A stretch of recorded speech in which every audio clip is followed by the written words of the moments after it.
Hello everyone and welcome to this edition of Tee It Up Grand Strand. I'm your host Shan Coughlin out here at the amazing River's Edge Golf Club with my good friend Mr. Jeff Pianelli.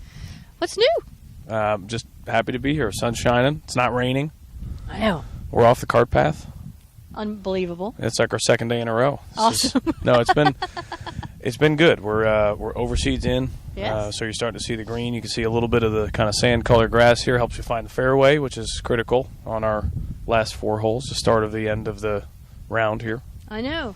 Well, let's talk a little bit about that because we are still getting calls asking if the rain has washed the courses away. No, everybody is open. Yes. Everybody is still playing, although it was record amounts of rainfall. I mean, since October, 36 inches plus.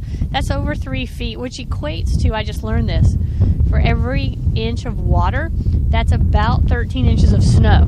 Yes. So if we had 3 feet of rain, that's like, do that math. I don't know. I'm waiting for you. I know. I like 10 feet of snow. I don't know. It's a lot. No, 3 It's feet. a Green Bay. It's like 9 feet of snow. It's a Green Bay amount of snow. I know. So the fact that we're open and that y'all are on the cart paths is amazing. It's just a testament to the superintendents out here and to what you guys put into the golf course for the golfers. We just passed some guys that were having a ball. Oh yeah. And Well, I know that one guy may not be having a ball. I saw he's His ball in water. Three of the 4. I think he may have lost a bet here. But yes, the drainage work we did. I mean, everything we did with the new greens out here, and they're slick and true. I really haven't heard any bit of a negative that came back, other than maybe their score. But we can't do everything. You can't putt for them. That's right. And the greens are beautiful. Yeah, so let's talk about a little bit of renovation. So we are standing on number 16. Yes. And the last 4 holes here are right along the water. Mm-hmm. And what is this water again? That's the Shallotte River. The Shallotte River. It's gorgeous. I mean, it actually looks like a swash or something right along the ocean. Yes. Brings you back to some of those just kind of that southern feel. You see it in the movies sometimes where the waters kind of seems to go on forever. You've got the reeds and the wildlife that's out there. But again, here you don't kind of see the water. We can go touch the water if we wanted to. I wouldn't suggest to jump in there and swim, but you can go in there and fish a ball out if you really need to. Might be a gator or two in there. It's very possible. To greet you. So, folks, if you are listening on one of our many radio apps, we certainly appreciate that. However, you are going to want to, at some point, make your way to a computer or on your phone. Go to thegolfdirector.com, click on streaming media. You can also go to YouTube and look for the Golf Directors channel there. And go to River's Edge November update because it is gorgeous. It is November. It is 70 degrees out here. We're in long sleeves, but you got yours pushed up. It's a little warm out here. It is. I think I'm overdressed. No. It's just it's an early morning kind of crisp feel, which Yes. you tend to dress for when you're leaving the house. I know, but you play out here. You've got the brand new greens, and they are the Sunday Ultra Dwarf Bermuda. Yes, Sunday Ultra Dwarf Bermuda. And then you get to come out and play you finish your round with this kind of view. It's spectacular. Oh, yeah. The whole right side is, for the last 3, 15's a par 3 that goes over the little chute. That's actually the inlet between the Palmer Lake and the Shallotte River. So you play over the par 3, and then you really get – it's just a great finish. I mean, I don't know if there's anything that can really rival it on the view you'll see. The difficulty's there, but it's not overly difficult. There's a tee for everybody out here.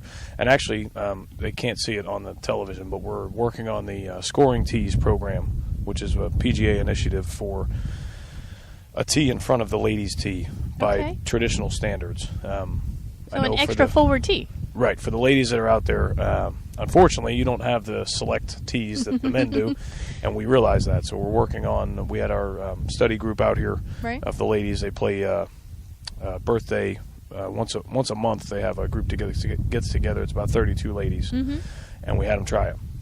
Of course, the first couple that came out there said, "I can't believe the hole's so short." And once they went out and played, it was like, "Oh my God, I had an iron into every green." So we're working on that. We're going to have 2 more total that'll be out there. So there'll be a forward tee, and then we'll have our scoring tees option. So that's good for juniors, beginners, older men or women that are looking to just enjoy themselves more. And it's easy for me to say, or for some of the PGA members or the younger ladies, oh, this hole's just a driver and about an 8-iron. But for some folks with slower swing speeds, it's a driver, a 3-wood, and 8-iron. So that can be a little bit intimidating. And it's just been the reviews have been very good, so we're looking forward to it. Well, I want to play those. Anywhere, if you come out here, there's one yellow block that's out there. Okay. For the righties or the lefties, just tee it up closer to the block. Okay. And we have the USGA coming out the second week of December. So you can actually post your score once it's rated. You'll be able to post it. It'll be a lower rating, obviously, because it's a little shorter, right. but it will reflect your ability if you were to go back to the standard tees. Well, I'll tell you, that is awesome. And someone mentioned this to me not too long ago, and I'm all in.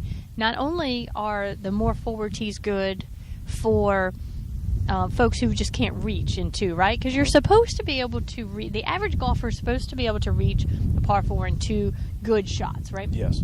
Well, if 2 of your good shots doesn't do that, obviously the forward tee is for you. But what about someone coming back from a knee replacement or a hip replacement, or they've had something impact their swing speed? They still want to play, but they still don't want to go out and shoot a super high number, compared to what they normally shoot.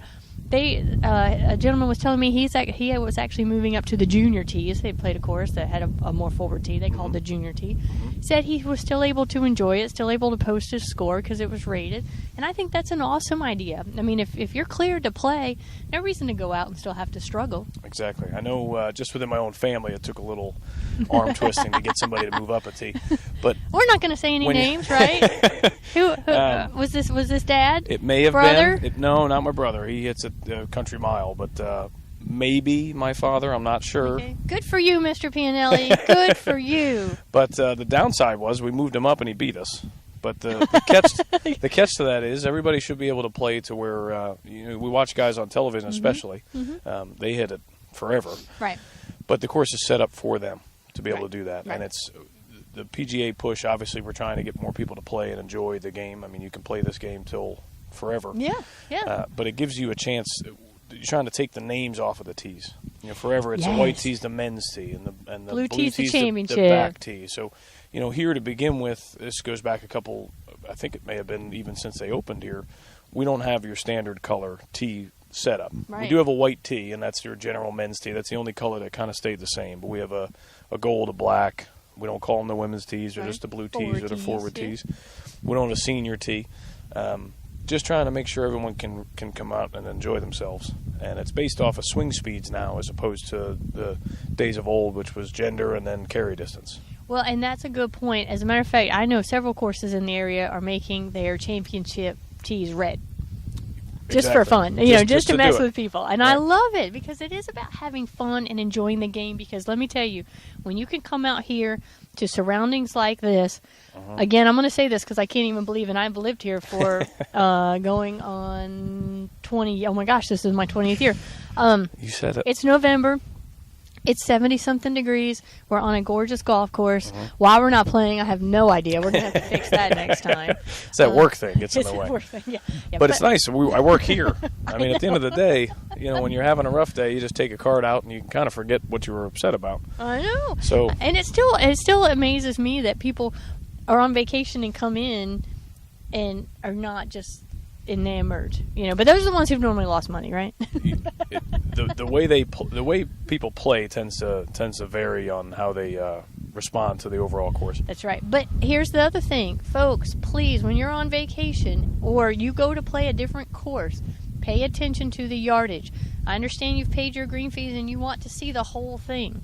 But you have to drive by the bag tees. That doesn't mean you have to play them. You can stop and take a picture. Absolutely. Tell your friends you played the bag tees. Yeah, gosh, have fun, especially if you're playing 36 holes. That's a lot of swinging. It's a ton of swinging. Plus, you have the practice swings. That's part nobody really pays attention to. And on the tee box swing, the practice tee, and before you even start to warm up. So, I don't know. It sounds like this is turning more into a how to have more fun playing golf than a River's Edge But it's talk. easy. It's easy to have fun here, and I think that's part of it.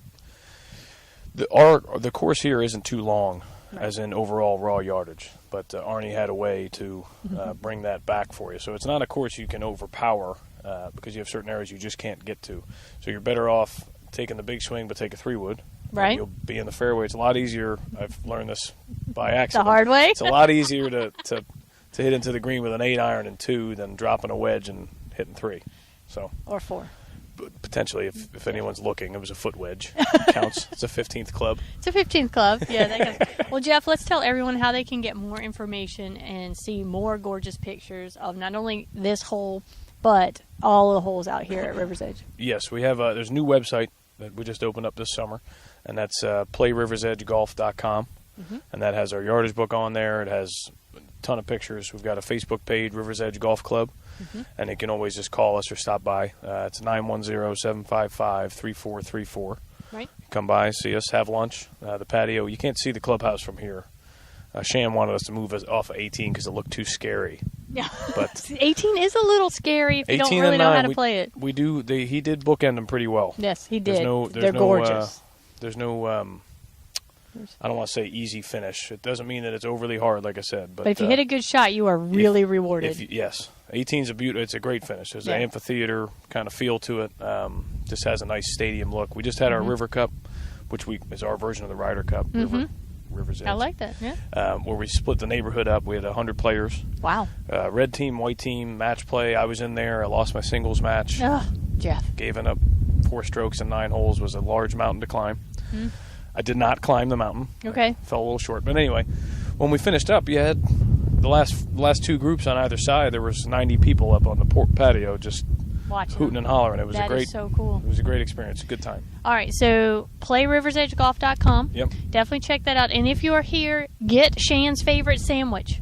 I forgot the name of it. It's the first one on the menu. River Wrap. Golfers Club. The Golfers Club. She tried both of them. My goodness. So I am addicted. I'm actually going to get one now. I may take a picture and post it with this article, but that Golfers Club sandwich is like a mountain. It is a cheesy, meaty, delicious yumminess. Yes. And when you sit on the patio and look out on the river, you're set. So I think we're out of time. We got to go. Real quick, we do have erasers on the pencils. So depending on how the patio trip went, the score can always get a little lower. You don't charge $1. I was somewhere they were charging $1 for erasers. Well, the problem was we had them already on there. Okay. That's in our next order. All right. River's Edge Golf Club in Shallotte, North Carolina, also part of the Grand Strand. We have those crazy, every 5 miles it's a different city down here, so don't worry about that. But River's Edge Golf Club, Shallotte, North Carolina, erasers on the pencils, Golfers Club, ooey gooey cheesy meaty sandwich, last 4 holes on the Shallotte River, and the other 14 are fabulous as well. Awesome clubhouse, great staff. I don't know how you can get any better than that, except take advantage of several memberships and multiplayer opportunities they have. Find it all on their website, playriversedgegolf.com. Jeff, thanks a lot. Thank you very much. All right, this edition of Tee It Up Grand Strand from on location at River's Edge Golf Club in Shallotte, North Carolina has been produced and broadcast by the Zeus Media Network for thegolfdirector.com. Money. Well done. You too. Look at you, stopping me even and being like, wait, we got more. I'm getting better. I love it. I do need to. Right after I say I'm like, damn it. You should say that. You should go, oh, damn it, I said it.